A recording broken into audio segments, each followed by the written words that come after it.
This video contains news and analysis related to a recent terror attack in Kashmir.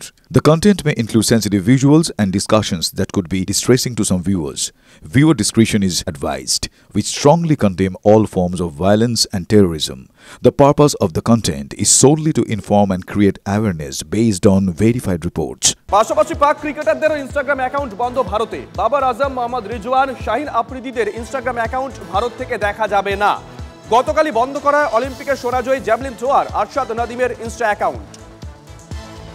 UEN Jaipur is a perfect target for prospective students aspiring for good jobs, good education with future-ready skills. পাকিস্তানিরা কোন যুক্তিতে ভারতে থাকবে বলুন তো? আমাদের করের টাকায় সব সুযোগ সুবিধা ভোগ করবে? সৌদি আরব 11 বছর আগে এর থেকেও কড়া পদক্ষেপ করেছে। ভালো করে শুনবেন। সৌদি ছেলেরা পাকিস্তানি, বাংলাদেশি, বার্মিজ বা রোহিঙ্গা এবং চাঁদ বা সুদানিজ মুসলিম মহিলাদের বিয়ে করতে পারবেন না। সে দেশে 2014 সালে এই নির্দেশ কার্যকর হয়ে যায়। কেন? কারণ ভারতে যেভাবে ফ্যামিলি প্ল্যানিং করে অনুপ্রবেশ হয়েছে সেটা সৌদি আরবেও হতে পারে। মক্কা মদিনার দেশের রাজ পরিবার সেটা বুঝতে পেরেছিল।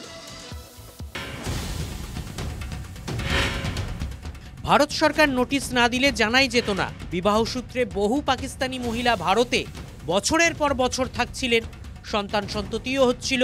অসমর্থিত সূত্রের সংখ্যাটা ৮৩,০০০। এভাবে পরিবারকে বিচ্ছিন্ন করা কি ঠিক? কোনো কোনো মহল থেকে মানবিকতার খোঁচাও দেওয়া হচ্ছে, কিন্তু বাস্তব হচ্ছে ভারত আজ যে পথে হাঁটছে 10 বছর আগেই সেই রাস্তায় হেঁটেছিল মক্কা মদিনার দেশ সৌদি আরব। কোন কোন দেশের মেয়েকে বিয়ে করা যাবে না? 2014 সালে বিবাহযোগ্য নাগরিকদের বলে দেয় সৌদি আরব। পাকিস্তান, বাংলাদেশ, চাঁদ ও মায়ানমারের মেয়েকে বিয়ে করা যাবে না রীতিমতো নির্দেশ দিয়ে জানিয়ে দেয় সৌদি আরব সরকার। এই নিয়ে বৈষম্যের অভিযোগ উঠেছিল, কিন্তু প্রশ্নটা ধর্মের নয়, বৈষম্যেরও নয়, ভারসাম্যের। সৌদি আরব সরকার সূত্রে খবর, বাংলাদেশি, পাকিস্তানি, রোহিঙ্গা ও সুদানিজরা কর্মী ভিসায় সৌদি আরবে যেত। এই 4 দেশের মানুষ পরিবারকেও সৌদি আরবে নিয়ে যেত। পরিবারের মেয়ের সৌদি ছেলের সঙ্গে বিয়ে দেওয়ার সুযোগ খুঁজত তারা।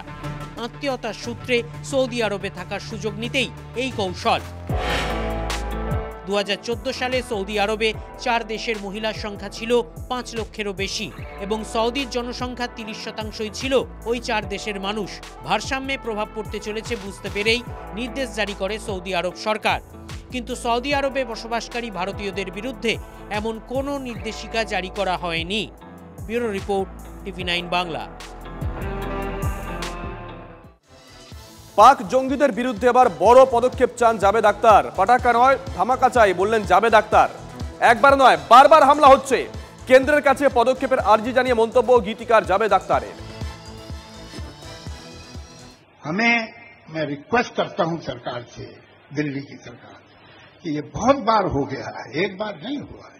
ये आप देखिए इतिहास तो पिछले 75 बरस में हर 2-3 साल बाद ऐसा एक हंगामा होता है। अब आप स्टेप लीजिए, ये सरहद पे कुछ फुलझड़ियां छोड़ने से काम नहीं चलेगा। अब कोई सॉलिड स्टेप लीजिए। आप ऐसा कर दीजिए कि वो जो पागल वहां का आर्मी चीफ है उसकी स्पीच सुनिए जरा। वो एक समझदार आदमी नहीं दे सकता। ये किस तरह का आदमी है? वो कहता है सही बात है, हिंदू अलग होते हैं, वो अलग कौम है, मुसलमान अलग कौम है। अरे इसको ये भी नहीं ख्याल कि उसके मुल्क में भी कुछ हिंदू रहते हैं, तो उनकी कोई इज्जत नहीं करता।